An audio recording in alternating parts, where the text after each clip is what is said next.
هل ينفع اخد الاوس بيلدونج مثلا او اخلص الاوس بيلدونج في المانيا واطلع اشتغل بيه في امريكا، او اطلع اشتغل بيه مثلا في اوروبا، او ارجع بيه مصر، اروح بيه الخليج، اطلع بره المانيا عموما اشتغل بيه؟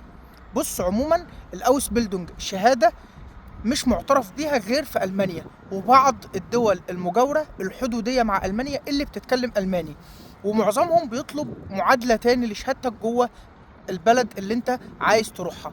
طيب هل ينفع اسافر امريكا بالاوس بيلدونج؟ لا، ما ينفعش تسافر امريكا بالاوس بيلدونج، لان هو تدريب مهني خاص بالمانيا وبنظام التعليم الالماني. علشان تسافر وتدرس جوه المانيا وتقدر ان انت تاخد شهادتك الالمانيه ديت وتقدر ان انت تتعامل بيها بره المانيا، لازم تكون دراسه جامعيه، ولازم تكون دراستك بالالماني وبالانجليزي.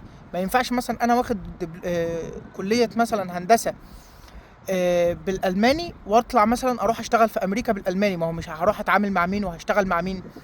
لو في مجالات مثلا معينه زي الطب مثلا، بس الطب برضه في امريكا بيحتاج ان انت بتعمل له معادله طالما واخد الطب من بره امريكا.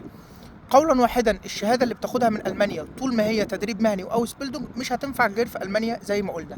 محدش بقى يقول طب اخدها وانزل مصر، طب اروح اخدها واروح الخليج.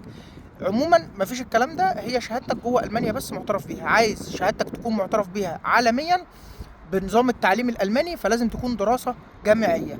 بالتوفيق ان شاء الله. ولو وصلت لحد النقطه دي في الفيديو فشكرا جدا ان انت كملت الفيديو للاخر.